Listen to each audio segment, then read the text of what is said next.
everybody. It's the Old Bear from the Old Bear's Den of Bigfoot, and we're back with you again tonight. We got I know how everybody likes to hear about things that I've done in the past, and I thought I'd bring you one that is from about, how long we been married or been together? 12 years? 12 years, yes.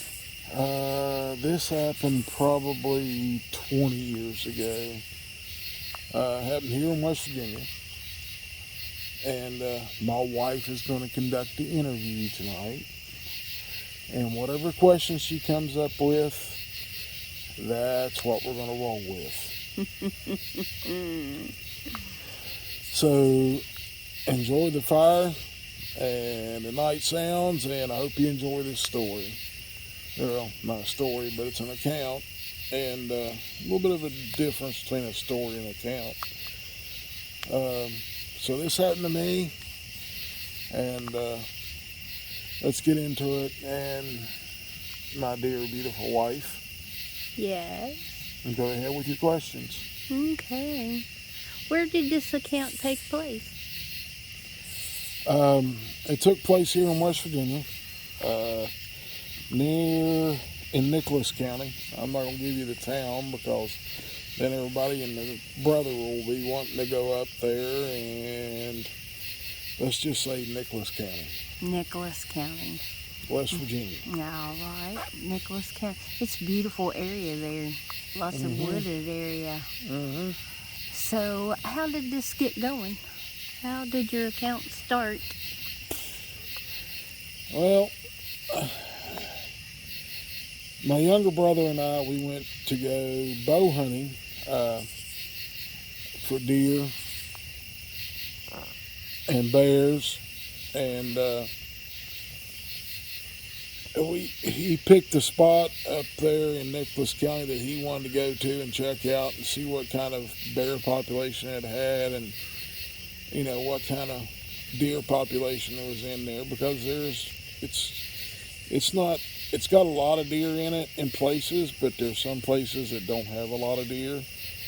And we just happened to go in there and go bow hunting one day, and it's kind of strange. And once we got there, What made it strange?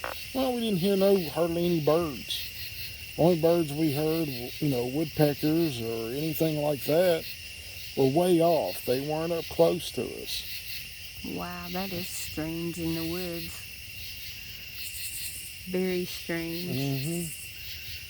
So, did you see any deer?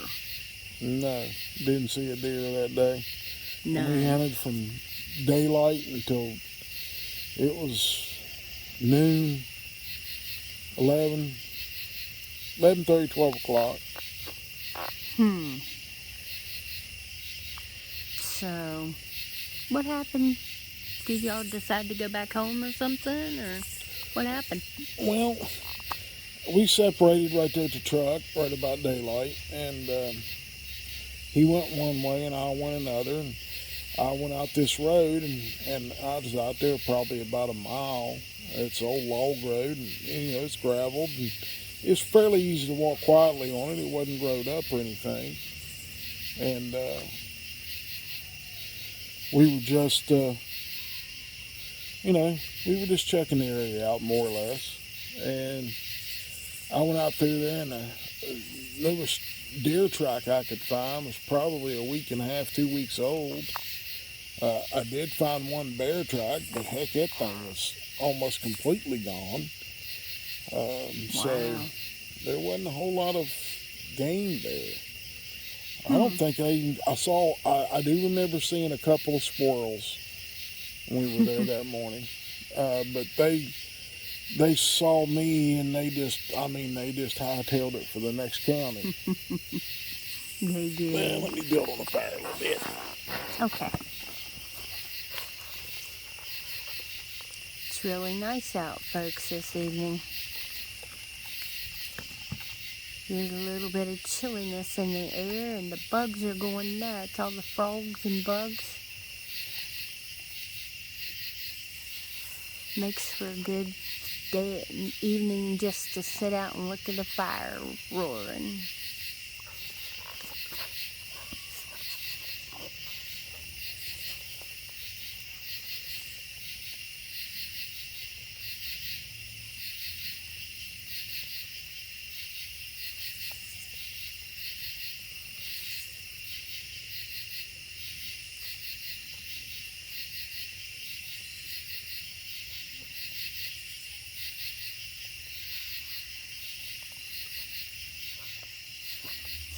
It's taking Alrighty. off again, babe. Huh? It's taking off again. Yep. And I try. Not the best fire maker, but it's just something to show the viewers and give them the night, night sounds and everything. So. Right. But where did we leave off at, honey? You saw a bear track that was pretty old. Yeah, about a month old. Mm-hmm.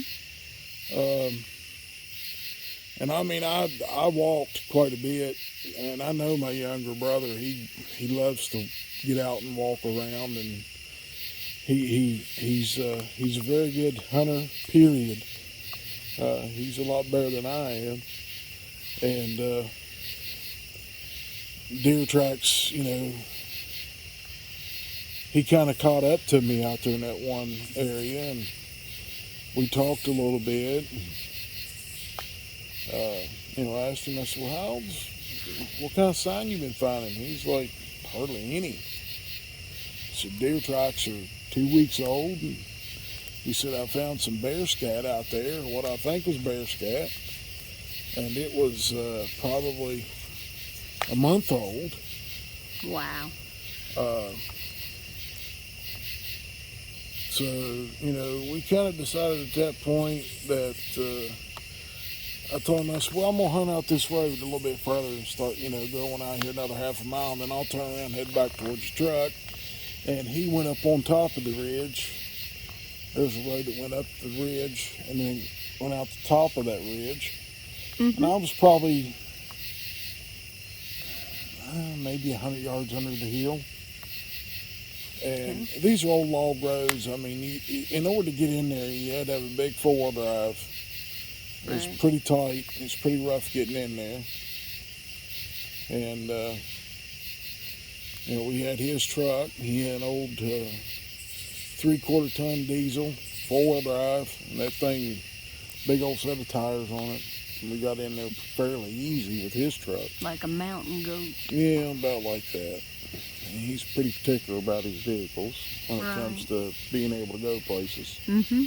Yes. And, but, he separated. I watched him walk up the ridge and just had an uneasy feeling that whole day.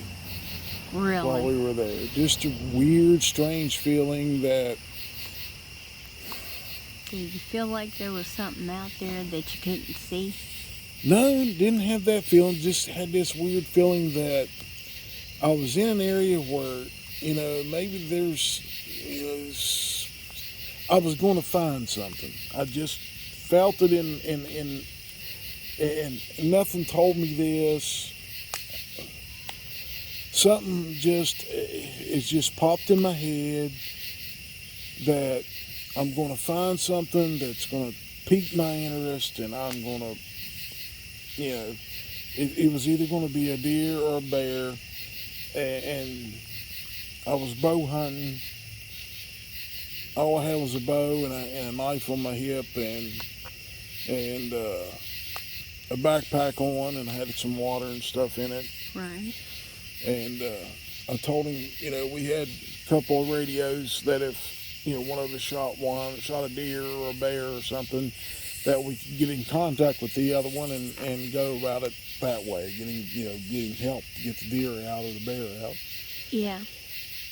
And kind of half expected my little brother to be any time now to say, hey, I just put an arrow through one and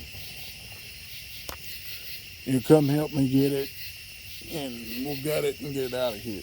Did he ever? No. Like I said, he was kind of discouraged. He wasn't finding any new tracks or anything fresh sign of deer or bear. And I probably got out there another 1/4 mile from where I left my brother and was walking through there, and I just kind of, I was looking intently for a flick of a tail or an ear on a deer, or maybe an antler would move or something. Yes. And I never did see anything like that. And I just got through this one bend, went around this one bend, and it was like You know how you get that feeling that the hair stands up on the back of your neck? Oh, yeah. Yeah, I kind of got that feeling at that point. Creeped out. Yeah, kind of creepy. But I wasn't creeped out. You know, I'm an experienced, hunter. I've been hunting since I was 7, and I've been chasing Bigfoot around the woods since I was 16, and I wasn't afraid of them. I wasn't afraid of anything in the woods. Still ain't. I'm afraid for other people, not me. It doesn't bother me. And was just... Put you on alert? Well, it just kind of gave you that creepy feeling like something was there. Mm-hmm. And I start looking around through the woods, and I start looking up the hill, and I see this kind of like an X. An X? Was it a big X? Well, I didn't know how big it was till I got up there. And it was probably 2 6-inch trees that were turned upside down. The root balls was up in the air. Well... That's never good. Usually not. And I'm like, really? Do I have to deal with this right now? I'm having fun, me and my brothers out here. And when I found that X, the radio came on, and I had it stuck in my backpack where I could hear it. And I grabbed the radio off my backpack real quick and took it and answered my brother, and he said, "Hey," he said, "head back out towards the truck. I can't find no sign. We'll go ahead and get out of here." About what time was that? That was about 11 o'clock. Okay.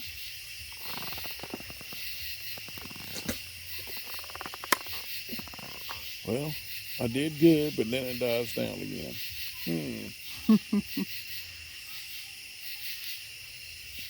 Anyway,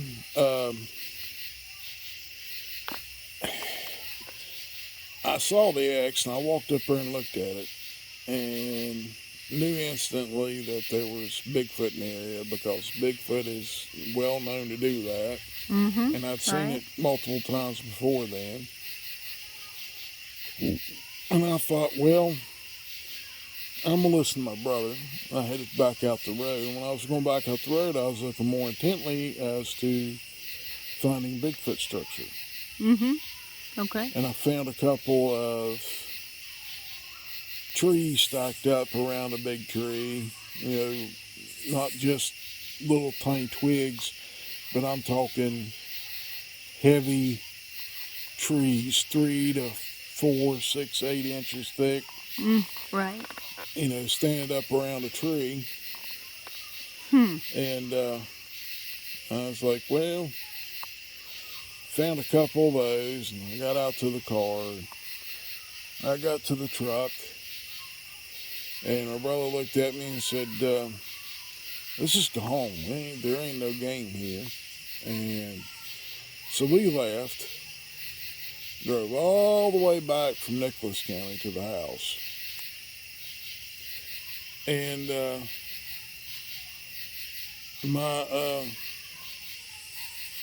little brother took me home, dropped me off, because he was kind of discouraged, and I was too, about not being able to find any deer or bear or anything. And it'd been great to just see him, but we didn't see none. Yeah. Neither one of us. And usually when he's out there, he finds a bunch of deer. And I ain't seen nothing, just a couple of squirrels. And he saw a grouse that morning, early, but it was way up in a pine tree when he saw it. So we got home, and I made an excuse to go back up there. I told my wife at the time that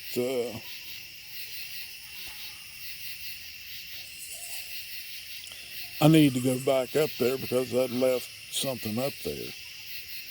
And she looked at me real funny. She said, "That ain't why you're going." She said, "You saw something today." And I said, "Yeah, I saw something up there, but we're not going to discuss it. I don't want you worrying. But I did leave something up there. I have to go back." So I went back up there that night. Sounds like the neighborhood kids are out running around through the woods. Yes, it does. And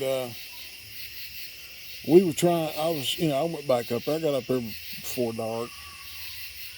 I didn't make it as far in my truck as my brother did in his, but I got pretty close.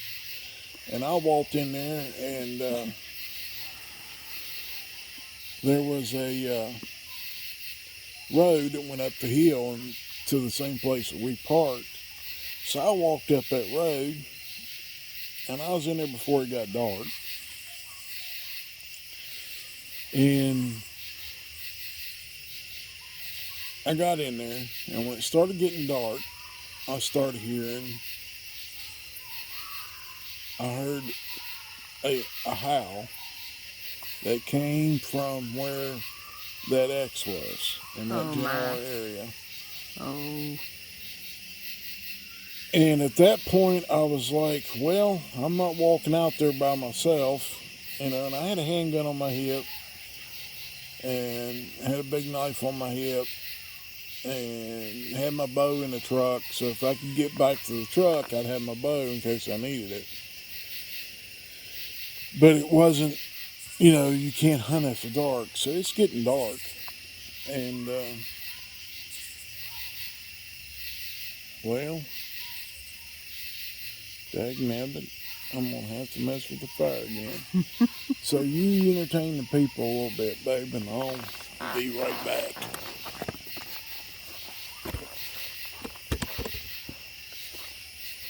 There's a lot of peacefulness in sitting outside at night, listening to the bugs and the frogs, and hearing kids playing off in the distance. That's summertime. A lot of kids don't get outside and play anymore. They sit around and they're on their phones, or they're on their video games playing. And I just find peace in sitting outside looking at a fire. Just peaceful and relaxing. It is. It's getting toward the end of summer too. I mean, this is middle of August almost, and kids are going to be going back to school here in about a week or so. And then before we know it, it's going to be, well, we don't want to talk about that white stuff that likes to fall, but it is pretty when it does.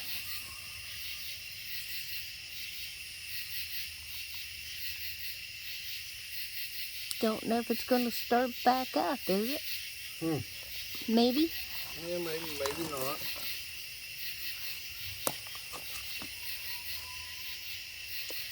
And you see the embers. I like watching the embers. They change. And you can see little images in them, like pareidolia is what it is. You look at it, sometimes see a face, or sometimes see whatever. Yeah.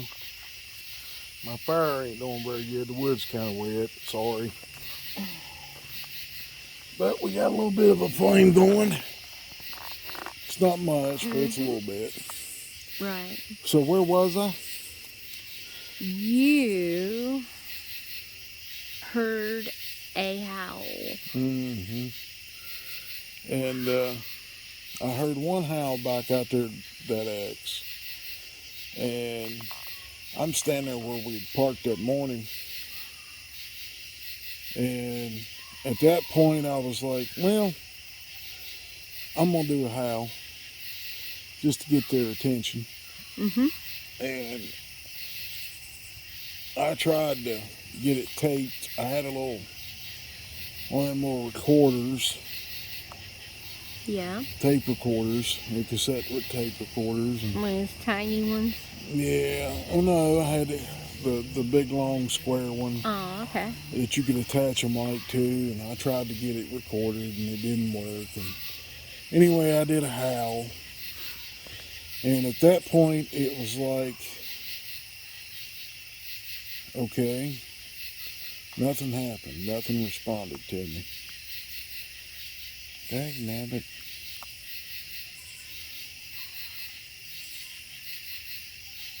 Was it still the gun? Hey everybody, sorry about that, had to build the fire back up. Anyway, I heard some howls and I screamed back at them. Nothing happened. So I decided to walk out that road towards that X, and I had a real good flashlight with me, and it was pretty bright. For back then anyways, it was pretty bright. But I walked up that road probably a couple hundred yards, and got out there and come up on this tree that was across the road. And I wasn't there when I walked out that earlier that day, a few hours before that. So they had done it since then. And when I did that, I was like, well, I think they're telling me I shouldn't be here. So I did a big huff, and I got a growl. It wasn't too far from me. So I started backtracking my way back out of there, backing out of there. I didn't turn from the front. I just walked backwards and would look behind me every once in a while and look at the ground, and that way I backed out there, backing up. And at that point, hon, Yes. this is where the fun starts. Oh. Yeah. Hmm. And it wasn't that fun. Not climbing over the tree or anything like that? No. I never walked across the tree. Oh, okay. But I had gotten to the break of the hill, almost back to where we had parked. And when I turned that corner, I turned to go to my truck, which was about 50 or 60 yards back out that little muddy road. Yeah. And there was a big hole there between me and my truck, big mud hole.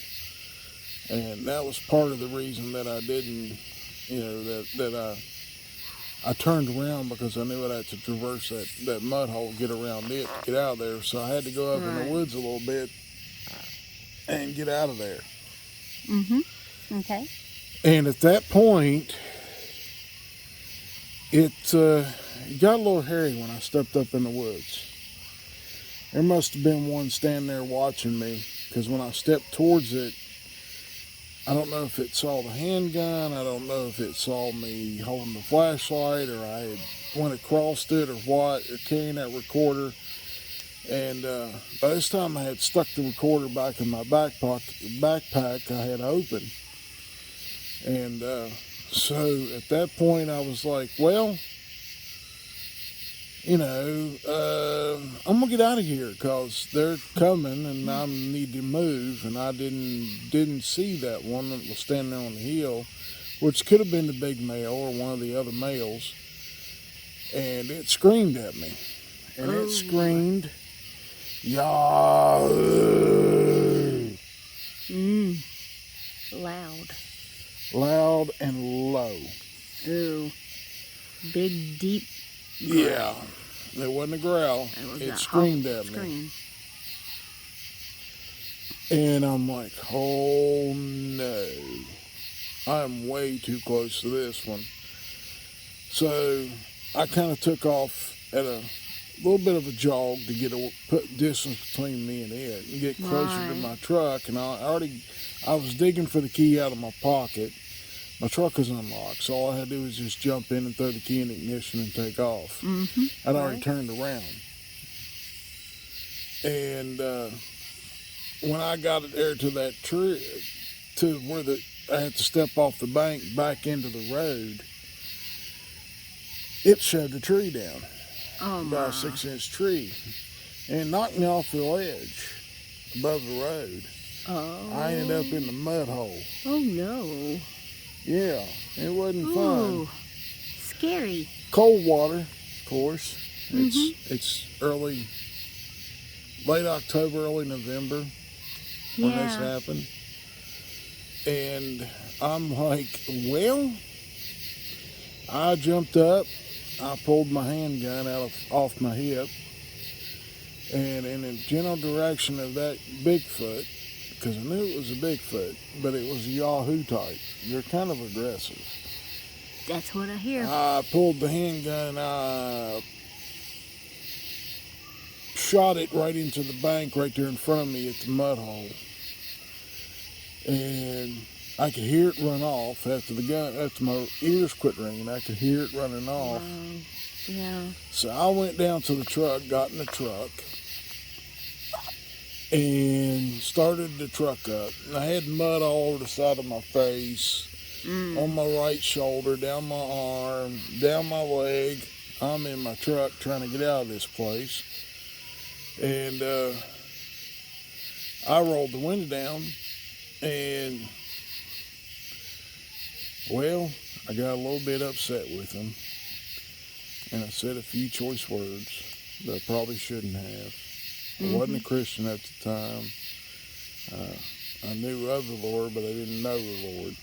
And I said some words I probably shouldn't have, and I think they didn't like it, and they started screaming, Yahoo! Yahoo! And I'm like, well, this ain't gonna be good. So I start out there, and while I'm going out there, these things are running down the road behind me, because every time I hit the brake, I could see them in the side mirrors. How many? I seen 3. Oh my. They weren't very happy with me being around there at that time of the day. So I just said, well,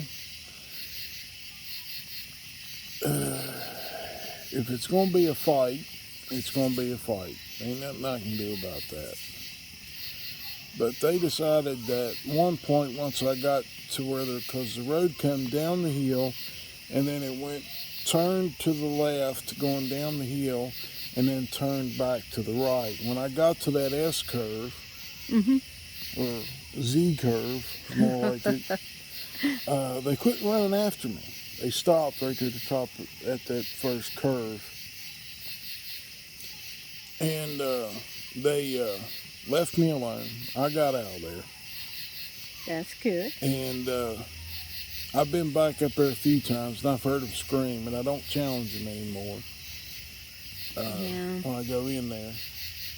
And the funny thing is, you're not that far from people, and you're not that far from a town, but they don't seem to like anybody in that area. I'm sure they don't. You think they got babies in there? Well, if they do, they can keep them. I don't want nothing to do with them. Yeah. That's not my thing. I don't want to go in and mess with their young. I don't do that. So, any questions? How tall were they, you think? Well, they was probably about 8 feet. About how The much? biggest one was probably 9.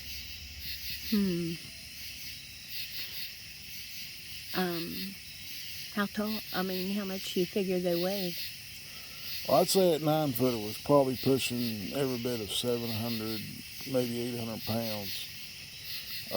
I'm a pretty good estimator on weight when it comes to deer and bear and stuff like that. Yeah. And so it wasn't too bad. Those 8-footers that were there, 2 of them were pretty close to the same height, and the third one's about 9 feet. Wow. Those 8-footers are probably 600-700 pounds apiece, And they didn't look too happy with me. They had their winter coats on. They had long, shaggy hair on their arms and Yeah. long, shaggy hair coming off their head. And they weren't very happy. They didn't look like they wanted me there. They didn't look like they wanted anybody in there. Did they? Did they throw anything? No, like not that? while I was leaving. They pushed that tree over on me and knocked me off the bank. Yeah. Other than that, they really didn't do anything else like that. They just kind of let me know in no uncertain terms to get out of Dodge. And they felt that was all they needed to do, right? I think so. But there's been accounts of people going in there to hunt and getting run out of the woods in there. And I didn't know that until afterwards because I didn't think they was even in that part of the state. But I got proved wrong. They're pretty much all over, aren't they? Yeah, they can be royal pains in the behind at times. And they don't have to stay in one place. No, they don't. But they seem to stay in that one place. And if we get a chance, we'll go in there sometime. But you're not getting out of the truck. I don't think so. And you'll just sit there with the truck running and ready to... A gun. Yeah. Big gun. Big pal. Yeah. And so that's what happened to me in Nicholas County, West Virginia. You haven't gone back since? No, I've been back there 2 or 3 times. Okay. I've heard them scream. I never make any sounds when I go in there because I don't want that same thing happening again. Yeah, right. Could be worse. I took a buddy of mine in there with me once, and he didn't believe that there was anything such as Bigfoot, but after hearing them screams 50 to 100 yards away from us, his mind changed pretty quick. I would imagine so. And so he's a knower now. And I go in there. I have been in there in the last 20 years probably 4 times. And right before I met you was the last time I went in there. And I try not to bother them because they are aggressive. I don't want to have to fight my way out of there. No way. That would not be a good thing. Nope. It usually isn't when it comes to a Bigfoot. Getting in a fight with one of them is not a very good opportunity. It's a good opportunity to die. But other than that, that's about it with that. There's an announcement we wanted to make about October of this year. We are not going to the... Squatch out. Say it a little louder. The squatch out. And the reason we're not going is, well, I'll just tell you, it's been... we got notified just a few weeks ago about it. It cost us a lot of money to get down there last year, and with this new job, I don't have the time to take off to go, and that's a big factor in it. We would have to leave after work on Friday, drive down there, stay Friday night, miss out on anything that went on Friday evening, and then be there Saturday, and that's the last day of it. And we just don't have the money to go. I'm sorry. I apologize, but I can't do anything about the money.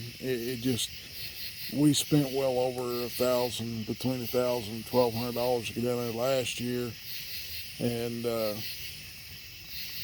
we just don't have it right now. And I wish them all the luck in the world down there. I hope they find some Bigfoot that's going to cooperate and get on camera, or at least answer them and come to them and go that route. But right now, there's no way that I can go. I apologize. My wife, we sit down and crunch numbers and everything else, and it just ain't made any difference. So we apologize for not being able to make it. I hope y'all can, and I hope you have a good time. But the old bear and Mrs. Old Bear will not be there this year. That's right. So we're going to end the video on that note. And if y'all have any comments or questions, leave them in the comment section. If you got questions, leave them in the comment section, or contact me through my email. If you got a Bigfoot account, let me know. Working on one now that happened to a family in Florida. And as soon as I can sit down and talk with them, then we will. And we'll get that account out to you as quick as possible. And to give you a warning about being in Florida. And if you live in Florida, like some other squatchers that live down there now, watch your back, because they're around. Y'all have a good evening, and God bless you, and we pray that the Lord watches over each and every one of you every day. We'll talk to you later now. Bye-bye. Bye-bye.